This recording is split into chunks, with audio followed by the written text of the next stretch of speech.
अस्सलाम वालेकुम dear student. आज का lesson history of classification system की हमने तारीख पढ़नी है कि किस तरह मुख्तलिफ साइंटिस्ट ने मुख्तलिफ टाइम पीरियड में इसको डेवलप करने की कोशिश की।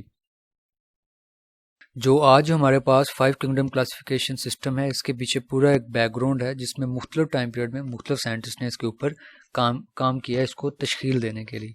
ठीक है, वो हमने डिस्कस करना है और साथ में हमने इसमें पढ़ना है 2 किंगडम क्लासिफिकेशन और 3 kingdom classification system. Let's see. The earliest known system of classification of organisms comes from Greek philosopher Aristotle। जानदारों की क्लासिफिकेशन का सबसे पहला सिस्टम यूनानी फिलासफर अरस्तु ने दिया था। ठीक, ही classified all living organisms known at that times as either in the groups Plantae और in Animalia, Plantae and Animalia. उसने उस वक़्त मालूम तमाम जानदारों की ग्रुपबंदी 2 ग्रुप्स में यानी प्लांटी और एनिमेलिया में की। ठीक है, उस वक़्त सिर्फ 2 ही ग्रुप्स थे। इन 700 ईस्वी Abu Bakr Usman Umar Al Jahiz describe the characteristics of 350 species of animals in his books. 700 ईस्वी के पहले अशरे में अबू उस्मान अल जाहिज ने अपनी किताब में जानवरों की 350 स्पीशीज की खसूसियात बयान की। He wrote a lot about the life of ants. इन्होंने चुंटी के हालात ज़िंदगी बारे में बहुत कुछ लिखा। In 1172 Ibn Rushd Averroes translated Aristotle's books De Anima on the soul in Arabic. 1172 ईस्वी में इब्न रशद एवेरोस, जिन्हें यूरोप में एवेरोस के नाम से जाना जाता है, क्लासिफिकेशन पर अरस्तु की एक किताब डी अनीमिया का अरबी में तर्जमा किया। नेक्स्ट फिर Carolus Linnaeus divided nature into 3 kingdoms. Carolus Linnaeus ने, अरिस्टोटल ने 2 किंगडम में और कार्लस लीनियस ने 3 किंगडम में नेचर को डिवाइड किया। मिनरल्स, ठीक है, उन्होंने जो किंगडम बनाए थे उसमें सबसे पहला मिनरल था, vegetables and animals. Linnaeus used 5 ranks in classification. Linnaeus ने क्लासिफिकेशन में 5 दर्जों का इस्तेमाल किया: class, order, genus, species and variety. Linnaeus is best known for his introduction of methods still used to formulate the scientific name of every species. Linnaeus की ज़्यादा शोहरत इसकी वजह से है कि इसने वो तरीका मुतारफ़ करवाया था जो आज भी स्पीशीज़ के लिए साइंसी नाम रखने के लिए इस्तेमाल किया जा रहा है, मीन्स के नोमेनक्लेचर्स, ऑर्गेनिज्म को साइंटिफिक नेम देना। जिस तरह हमने फर्स्ट चैप्टर में पढ़ा था कि फ्रॉग का साइंटिफिक नेम राना टिग्रिना और इंसान का साइंटिफिक नेम होमो सैपियंस था। तो इसका तरीकाकार कार्लस लीनियस ने ही इंट्रोड्यूस करवाया था। In the end of 15th century many biologist had started work on classification method.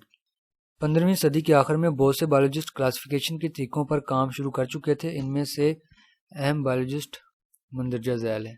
Andrea Cesalpino divide plants into 15 groups called them genera. इन्होंने पौधों को 15 ग्रुप्स में तकसीम किया, इन ग्रुप्स को जेनरा का नाम दिया। फिर उसके बाद जॉन रे published important work on plant classification. पौधों की क्लासिफिकेशन पर किया गया अहम काम शाया करवाया इन्होंने। Augustus Rivinus introduce the taxon of order. इन्होंने क्लासिफिकेशन में टैक्सोन ऑर्डर जो है उसको मुतारफ़ करवाया। फिर उसके बाद Tournefort introduce the taxa of class and species. इन्होंने क्लास और स्पीशीज का टैक्स मुतारफ़ करवाया क्लासिफिकेशन में। Carolus Linnaeus group species according to similar physical characteristics. मुशाबह जिस्मानी खसूसियात की बिना पर इन्होंने स्पीशीज़ की क्लासिफिकेशन की। जिस्मानी तौर पर जो सिमिलर ऑर्गेनिज्म थे उनको इन्होंने सेम ग्रुप में रखा कार्लस लीनियस ने। ठीक है, ये थे मंदरजा झैल बायोलॉजिस्ट जिन्होंने 5 किंगडम क्लासिफिकेशन में अहम किरदार अदा किया। उसमें मुख्तलिफ टैक्सोन उन्होंने तारफ़ करवाए, उन्होंने मुख्तलिफ ग्रुप जो थे ऑर्गेनिज्म के वो मुतारफ़ करवाए। फिर इसके बाद है 2 kingdom classification system. It is the oldest system and classified all organisms into 2 kingdoms, Plantae and animalia. ये सबसे पुराना सिस्टम है जानवरों की क्लासिफिकेशन का।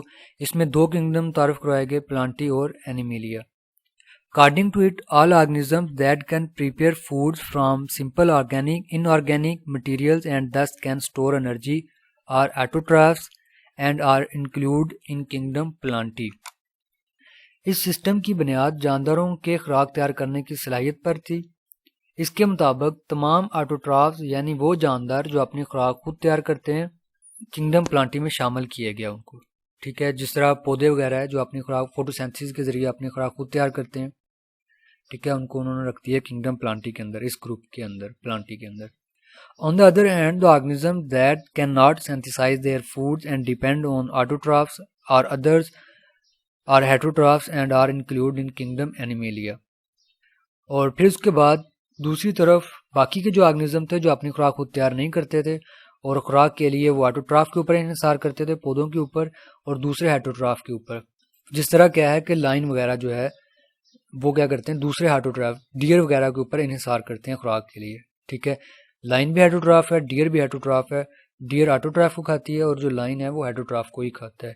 Are included in kingdom Animalia, इनको भी किंगडम एनिमेलिया में रखा गया। ठीक है, यही दो किंगडम थे, प्लांटी और एनिमेलिया। प्लांटी में वो ऑर्गेनिज्म जो अपनी खुराक खुद तैयार करते हैं और एनिमेलिया में वो ऑर्गेनिज्म जो अपनी खुराक खुद तैयार नहीं कर सकते। ये था टू किंगडम क्लासिफिकेशन सिस्टम। फिर इसकी कुछ ड्रॉबैक्स थी, इसकी कुछ खामियां थी, वो क्या थी वो देख लेते हैं हम। According to this system bacteria, fungi and algae were included in kingdom Plantae. इस सिस्टम के मुताबिक बैक्टीरिया, फंजाई और एल्गी जो थे इसे भी किंगडम प्लांटी में रखा गया था। Many unicellular organisms like Euglena, Euglena जो है ये किंगडम एल्गी से बिलोंग करता है, have both plant like presence of chlorophyll and animal like heterotrophic mode of nutrition in darkness and lack of cell wall characters.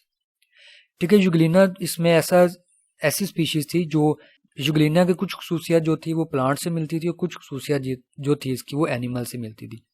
Plant से मतलब कि ये इसके अंदर क्लोरोफिल मौजूद होता है और ये अपनी खुराक खुद तैयार करते हैं। और एनिमल लाइक जो खसूसियत इसके अंदर जो थी वो ये थी कि जब डार्कनेस होती थी, अंधेरा होता था, तो ये खुराक तैयार करना बंद कर देता था, ऑटोट्रॉफिक ऑर्गेनिज्म के ऊपर डिपेंड करता था। और इनके अंदर सेल वॉल भी नहीं थी यूग्लिना के अंदर। और किंगडम प्लांटी के अंदर हमने पढ़ा कि जितने भी ऑर्गेनिज्म आते हैं उन सब के अंदर सेल वॉल होती है। So there should be separate kingdom for such organism, तो बस ऐसे ऑर्गेनिज्म के लिए एक अलहदा किंगडम होना चाहिए था। This system also ignore the difference between organisms having prokaryotic and those having eukaryotic cells. इस सिस्टम ने प्रोकैरियोटिक सेल्स वाले ऑर्गेनिज्म और यूकैरियोटिक सेल्स वाले ऑर्गेनिज्म के फर्क को भी नजरअंदाज किया था। प्रोकैरियोटिक ऑर्गेनिजम्स ऐसे ऑर्गेनिज्म जिनके सेल्स के अंदर न्यूक्लियस नहीं होता और यूकैरियोटिक सेल्स वाले ऑर्गेनिज्म जिनके सेल्स के अंदर न्यूक्लियस मौजूद होता है। ठीक है, जिस तरह बैक्टीरिया वगैरह है ये प्रोकैरियोटिक है और जो फंजाई एल्गी है ये यूकैरियोटिक है, प्लांट भी यूकैरियोटिक है। तो इन सारों को सब मुख्तलिफ तरह के ये ऑर्गेनिज्म हैं, सबको उन्होंने एक ही किंगडम में रखा था। तो ये थी इसकी कुछ खामियां जिसकी वजह से कुछ बायोलॉजिस्ट ने इसको नहीं माना, इसके ऊपर एतराज़ात उठाए हुए। फिर इसी खामियों की वजह से फिर three kingdom classification system introduce करवाया। In 1866, Ernest Haeckel solved the first objections and proposed a third kingdom, Protista, to accommodate Euglena-like organisms. 1866 में अर्नेस्ट हैकल ने एक नया किंगडम प्रपोज करवाया उन्होंने, वो था प्रोटिस्टा, और इस प्रोटिस्टा के अंदर उन्होंने यूग्लिना को जगह दी।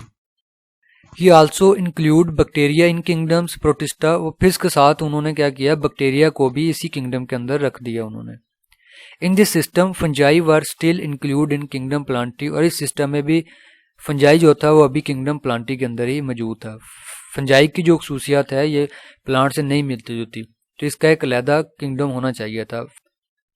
ठीक है, इसकी भी कुछ ड्रॉबैक्स थी, खामियां थी, वो क्या थी वो हम देख लेते हैं। This system did not clear the difference between prokaryotes and eukaryotes. इस सिस्टम ने भी प्रोकैरियोट्स और यूकैरियोट्स में फ़र्क को वाज़ेह नहीं किया। Some biologists disagree about the position of fungi in kingdom plantae। इसी तरह कुछ बायोलॉजिस्ट फंजाई के किंगडम प्लांटी में क्लासिफिकेशन से मुत्फिक नहीं थे। Fungi resembles plant in many ways but are not autotrophs. Fungi जो है प्लांट से मुख्तलिफ तरह से मिलती जुलती है, उससे मुशाबह रखती है, लेकिन क्या थे, ये ऑटोट्रॉफ नहीं होते। फंजाई ये अपनी खुराक खुद तैयार नहीं करते, ये तैयारशुदा खुराक इस्तेमाल करते हैं, ये हेटरोट्रॉफ होते हैं। They are special form of heterotrophs, ये खास तरह के हेटरोट्रॉफ्स होते हैं। That get their food by absorption, जो फूड को जज़ब करके हासिल करते हैं। They do not have cellulose in their cell walls rather possess chitin. और जो फंजाई की सेल वॉल होती है वो काइटन की बनी होती है, लेकिन जो प्लांट की है वो सेलुलोज की बनी होती है। तो इनकी सेल वॉल के अंदर सेलुलोज नहीं होता, ये भी इनमें फ़र्क था, लेकिन रखा इन्हें एक ही किंगडम में गया। ठीक है, इस टॉपिक में से इम्पोर्टेंट शॉर्ट क्वेश्चन वो देख लेते हैं। Give 3 main characteristics of kingdom fungi. Kingdom fungi की 3 खसूसियात बताएं आप लोग। How fungi is different from plants, right 2 points.